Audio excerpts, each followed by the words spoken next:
Bulletin की शुरुआत करते हैं भोपाल से। बड़ी खबर आपको बता रहे, जहां आज विश्व पर्यटन दिवस पर मध्य प्रदेश सरकार का बड़ा फैसला। सभी संग्रहालय और स्मारक में फ्री एंट्री की घोषणा की है। पर्यटक ऐतिहासिक धरोहर का मुफ्त में भ्रमण कर सकेंगे। लोगों को राज्य की सांस्कृतिक विरासत से जोड़ने का उद्देश्य है और इसको लेकर निःशुल्क किया गया है। जितने भी पर्यटक ऐतिहासिक धरोहर है उन्हें निःशुल्क भ्रमण कर सकेंगे।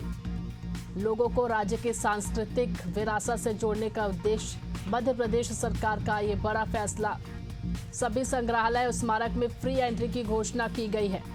पर्यटक ऐतिहासिक धरोहर का मुफ्त में भ्रमण कर सकेंगे और इसका मुख्य उद्देश्य है लोगों को राज्य की सांस्कृतिक विरासत से जोड़ना।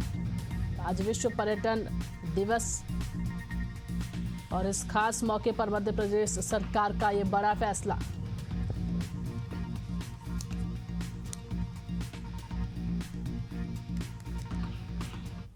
अगली बड़ी खबर भोपाल से आपको बता रहे हैं, जहां 9 नवंबर को भोपाल दौरे पर आएंगे राहुल गांधी। कांग्रेस जिला अध्यक्षों के प्रशिक्षण शिविर में शामिल होंगे। राष्ट्रीय अध्यक्ष मल्लिकार्जुन खड़गे भी शिविर में शामिल होंगे। वहीं प्रशिक्षण में कई विषयों पर चर्चा होगी।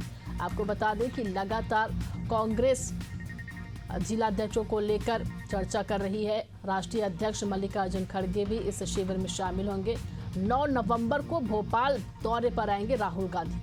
कांग्रेस जिला अध्यक्षों के प्रशिक्षण शिविर में शामिल होंगे। वहीं आपको बता दें कि राष्ट्रीय अध्यक्ष मल्लिकार्जुन खड़गे भी शिविर में शामिल होंगे। प्रशिक्षण में कई विषयों पर चर्चा होगी। तो राहुल गांधी 9 नवंबर को भोपाल के दौरे पर रहेंगे। इस दौरान वो कांग्रेस जिला अध्यक्षों के प्रशिक्षण शिविर में शामिल होंगे।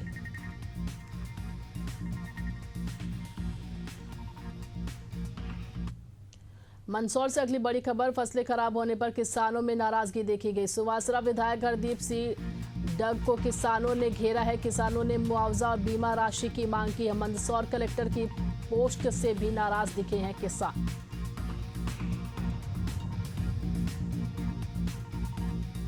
तो खबर आपको बता रहे हैं, जहां मंदसौर कलेक्टर की पोस्ट से किसान नाराज दिखे हैं। साथ ही फसलें खराब होने पर किसानों ने नाराजगी दिखाई है। सुवासरा विधायक हरदीप सिंह डंग को किसानों ने घेरा। किसानों ने मुआवजा बीमा राशि की मांग की है।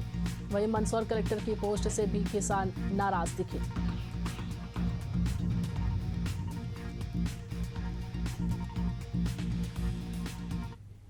भोपाल से अगली बड़ी खबर, रिश्वत लेते रंगे हाथ पकड़ाया है पीडब्ल्यूडी का बाबू। लोक आयुक्त पुलिस ने 5,000 रुपए रिश्वत लेते पकड़ा है। बचे फंड की राशि देने के नाम पर रिश्वत मांगी थी। भ्रष्टाचार निवारण अधिनियम के तहत मामला दर्ज किया गया है। आपको बता दें कि लोकायुक्त पुलिस ने 5,000 रुपए रिश्वत लेते पकड़ा है। पीडब्ल्यूडी के बाबू को रिश्वत लेते रंगे हाथों पकड़ा है। बचे फंड की राशि देने के नाम पर रिश्वत मांगी थी। भ्रष्टाचार निवारण अधिनियम के तहत अब मामला दर्ज कर लिया गया है। वही अब आगे की कार्रवाई की जा रही है।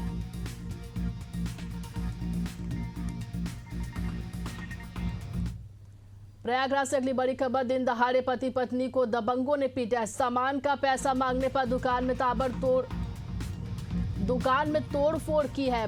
वीडियो सोशल मीडिया पर वायरल है। शिकायत करने पर पुलिस ने महिला को डांटकर भगाया। फूलपुर थाना क्षेत्र का ये पूरा मामला, तस्वीरें आपके सामने। वहीं जब शिकायत करने के लिए महिला पहुंची तो पुलिस ने महिला को ही डांटकर भगा दिया। फूलपुर थाना क्षेत्र का ये पूरा मामला बताया जा रहा है। पति पत्नी को दबंगों ने पीटा है, तस्वीरें आपके सामने।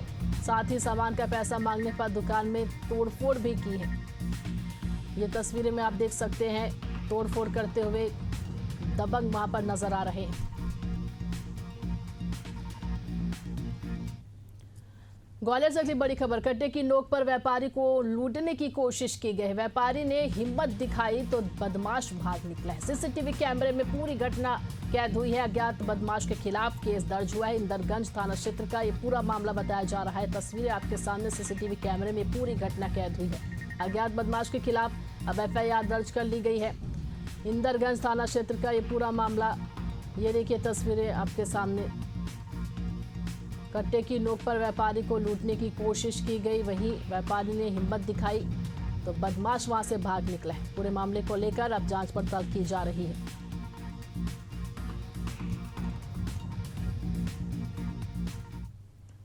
पेंड्रा से अगली बड़ी खबर, सड़क किनारे माफ कीजिएगा सड़क किनारे युवक का शव मिलने से हड़कंप मचा है। दुबटिया मंझगावा मार्ग पर युवक का शव मिला है। दरमोहली गांव का निवासी था लक्ष्मण सिंह गोंड। आपको बता दें कि सड़क किनारे शव मिलने से अब इलाके में हड़कंप मचा है। दुबटिया मंझगावा मार्ग पर युवक का शव मिला है। दरमोहली गांव का निवासी था ये युवक। अब पुलिस पूरे मामले को लेकर जांच पड़ताल कर रही है।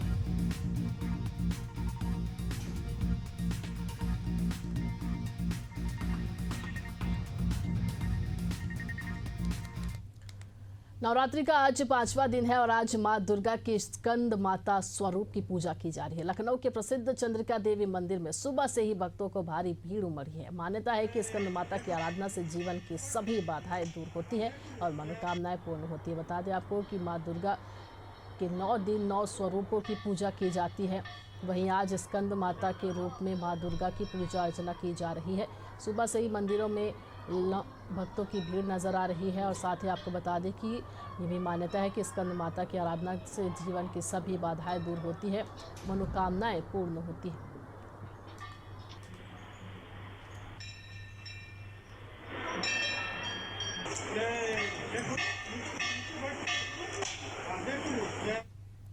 चित्रकूट में एलसीडी के माध्यम से मुख्यमंत्री के कार्यक्रम का सजीव प्रसारण किया गया, जिसमें कई विभागों के लाभार्थियों को स्वीकृति पत्र वितरित कर सम्मानित किया गया। समाज कल्याण विभाग से छात्रवृत्ति पाने वाली 24 बालिकाएं और बाल सेवा योजना के 10 लाभार्थियों को प्रशस्ति पत्र दिए गए हैं। पुलिस अधीक्षक ने मिशन शक्ति के तहत 150 लोगों को हेल्पलाइन नंबरों की जानकारी देकर बालिकाओं को जागरूक किया है।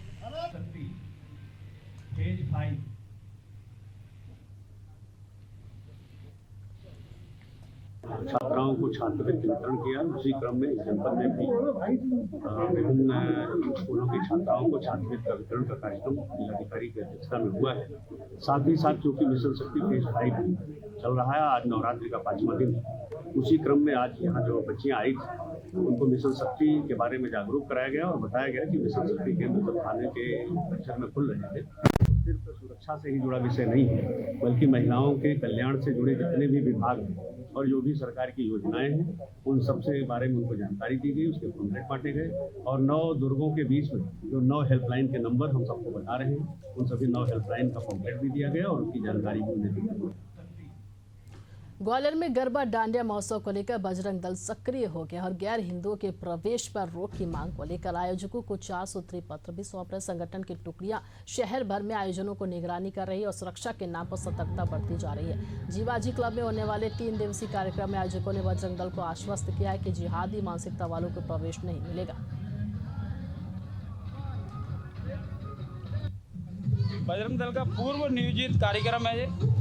हमारी 22 तारीख को बैठक हुई भोपाल में और उसी समय तय हुआ कि जितने भी गरबा पूरे देश के अंदर गरबा का कार्यक्रम आयोजित हो रहे हैं उसमें उस कार्यक्रम में गैर हिंदू नहीं रहना चाहिए। ऐसी बजरंग दल की मांग जगह जगह जहाँ कार्यक्रम स्थल धर्मशाला है और सभी जगह हो रहे हैं, वहाँ हम आवेदन के द्वारा हम उनको कह रहे हैं कि गैर हिंदू इसमें शामिल ना हो। मेरा नाम नितिन कुमार अग्रवाल है और कठिनाई जैसी कोई बात मेरे को तो नज़र दूर दूर तक आती नहीं है। अभी जैसे बजरंग दल संगठन से कुछ पदाधिकारी हमारे यहाँ पे विजिट करने के लिए आए और मुझे गर्व है कि जो उनकी गाइडलाइंस उन्होंने बनाई हैं, आयोजन शुरू करने से पहले ही हम उन गाइडलाइंस को फॉलो करते हुए आ रहे हैं, क्योंकि जीवाजी क्लब केवल एक बिल्डिंग भर नहीं है, ये वो संस्कृति है, ये वो इतिहास है जिसकी नींव आज से 130 वर्ष पूर्व सिंधिया शासकों द्वारा रखी गई थी। पखांजू तहसीलदार की शिकायत पर बांग्लादेशी नागरिकों के खिलाफ बड़ी कार्रवाई की गई है। वीजा अवधि खत्म होने के बाद भी भारत में अवैध रूप से रह रहे प्रशांत बैरागी और उसके बेटे सुकृति बैरागी को पुलिस ने गिरफ्तार कर लिया है। दोनों ने फर्जी दस्तावेजों के जरिए जन्म प्रमाण पत्र बनवाने की कोशिश की थी। पुलिस ने दस्तावेज जब्त कर आरोपियों को जेल भेज दिया। दोनों मूल रूप से बांग्लादेश के खुलना जिले के निवासी हैं।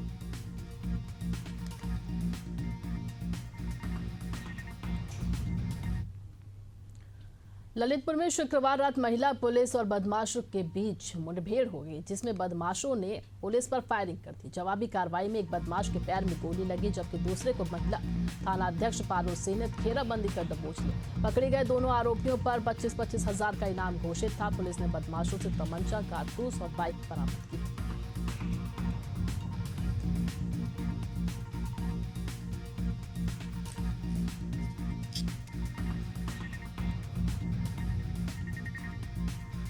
आज पूरे जनपद में जो शातिर अपराधी हैं उनके खिलाफ सघन चेकिंग अभियान चल रहा था। इसी क्रम में जो हमारा थाना सोजना है उसके क्षेत्र के अंतर्गत आज एक पुलिस मुठभेड़ हुई है, जिसमें जो महिला थाना प्रभारी हमारी वहां पे पारुल चंदेल है, उनकी टीम के साथ ये पुलिस मुठभेड़ हुई है, जिसमें एक शातिर अपराधी है जिसका नाम धर्मेंद्र है, जो पृथ्वीपुर का रहने वाला है। उसको जो है गोली लगी है और उसका एक दूसरा साथी है शिवा, उसको भी वहां पे अरेस्ट किया गया है और जो घायल है उसको तत्काल इलाज के लिए हॉस्पिटल जो है पहुंचाया गया है। ये जो दोनों शातिर अपराधी हैं, इनके द्वारा नारायण थाना क्षेत्र के अंतर्गत एक व्यापारी के साथ संगीन अपराध किया गया था। उसी में इनके ऊपर, दोनों के ऊपर 25-25 हजार रुपए का नगद इनाम था। सरगुजा जिले के लुंड्रा विधानसभा क्षेत्र में एक बार फिर विकास की हकीकत सामने आई, जहां आज भी कई गांव सड़कों से वंचित हैं। लखनपुर ब्लॉक के ग्राम चौड़िया, कटई पानी और साचर घाट के ग्रामीण सड़क की मांग को लेकर कलेक्ट्रेट पहुंचे। खराब हालातों के चलते मरीजों को चारपाई में अस्पताल ले जाना पड़ता है। ये समस्या है कि गांव में सड़क नहीं है, स्कूल जाने के लिए परेशानी, मरीज लेने के लिए परेशानी। मरीज कोई अगर बुखार हो तो उसको झेलंगी झुआ खाट में सब डोब के 5 किलोमीटर पैदल दूर जाना पड़ता है।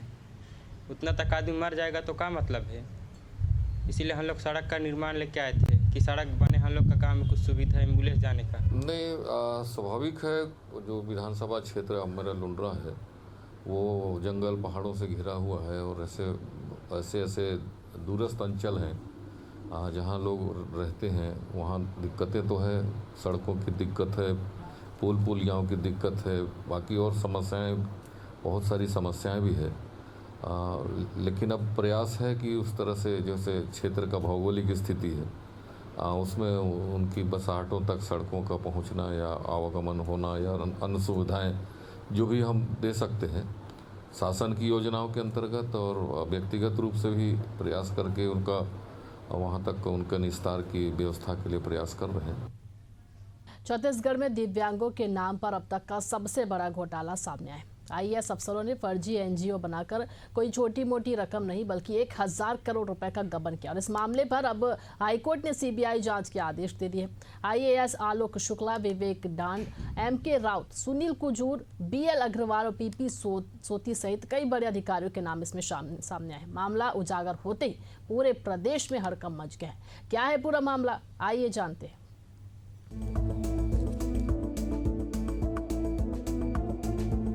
छत्तीसगढ़ में दिव्यांगों के कल्याण के लिए बने संस्थानों में 1000 करोड़ रुपए का घोटाला सामने आया है, जिसे लेकर बिलासपुर हाईकोर्ट ने सीबीआई को 15 दिन के भीतर एफआईआर दर्ज करने और सभी दस्तावेज जब्त करने के निर्देश दिए हैं। कोर्ट ने कहा कि चूंकि आरोप उच्च पदस्थ अधिकारियों पर है, इसलिए जांच प्रभावित हो सकती है।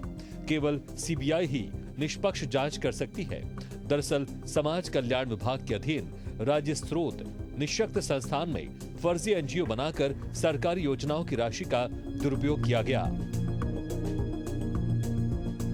आरटीआई और ऑडिट रिपोर्ट में प्रारंभिक तौर पर 5 करोड़ 67 लाख रुपए की गड़बड़ी पाई गई है, लेकिन जांच में यह आंकड़ा करीब 1000 करोड़ रुपए तक पहुंच गया। रिपोर्ट में 31 प्रकार की वित्तीय अनियमितताओं का खुलासा हुआ, जिसमें अग्रिम राशि का दुरुपयोग, बिना अनुमोदन ट्रांसफर और फर्जी खर्च शामिल है। इस घोटाले पर सियासत भी तेज हो गई है। बीजेपी नेता केदारनाथ गुप्ता ने कहा है कि यदि हाई कोर्ट ने इतने गंभीर आरोप कहे हैं तो ये बेहद शर्मनाक है। अधिकारियों को खुद आगे आकर जांच में सहयोग करना चाहिए। देखिए, निश्चित रूप से बहुत ही दुखद पहलू है। जो निःशक्त जनों की राशि थी उस पर बंदर बांट की, उस पर भ्रष्टाचार किया, मुझे ऐसा लगता है। और ऐसे बड़े अधिकारी जिन्हें आईएएस हम कहते हैं, जिन्हें बड़े सम्मान से देखते हैं, जिनके जिनके ऊपर बड़ी जिम्मेदारी होती है समाज की, देश की, राष्ट्र की, अगर हाईकोर्ट ने यह निर्देश दिया है तो मुझे ऐसा लगता है कि बड़ी शर्मिंदगी का विषय है। उन्हें तो सरेंडर होकर जांच में सहयोग करना चाहिए। और मैं फिर से कहूंगा, ये विष्णुदेव साय की भाजपा सरकार है, कोई नहीं बख्शे जाएंगे, सख्ती से जांच होगी और न्याय मिलेगा निशक्त जनों के उस धन का जिनकी बंदरबाट हुई है। वहीं कांग्रेस संचार प्रमुख सुशील आनंद शुक्ला ने पलटवार करते हुए गंभीर सवाल उठाए हैं। उन्होंने कहा कि जांच हाईकोर्ट के आदेश पर हो रही है, लेकिन जब घोटाला हुआ तो इन्हें संरक्षण किसने दिया? आखिर इतनी बड़ी नियुक्तियां किसने की? हाईकोर्ट के आदेश पे जांच हो रही है। दूसरी बात, केदार गुप्ता को थोड़ा अपने ज्ञान में वृद्धि करना चाहिए। सारे के सारे रिटायर हो चुके हैं और सीबीआई इसकी जांच करेगी। और जब ये घोटाले हो रहे थे तब इनको संरक्षण कौन दिया था? तब इनको बड़े बड़े पदों पे नियुक्ति किसने दिया था? भारतीय जनता पार्टी किसका जवाब देना चाहिए? छत्तीसगढ़ में दिव्यांगों के नाम पर हुआ ये 1000 करोड़ रुपए का फर्जी एनजीओ घोटाला अब सीबीआई के हवाले है। हाईकोर्ट के आदेश ने न केवल जांच की दिशा तय कर दी है, बल्कि सरकार और अफसरशाही दोनों की जवाबदेही भी तय कर दी है। अब सबसे बड़ा सवाल यही है कि आखिर इतना बड़ा घोटाला किसके संरक्षण में हुआ? एशियन न्यूज के लिए रायपुर से नदीम मेमन की रिपोर्ट।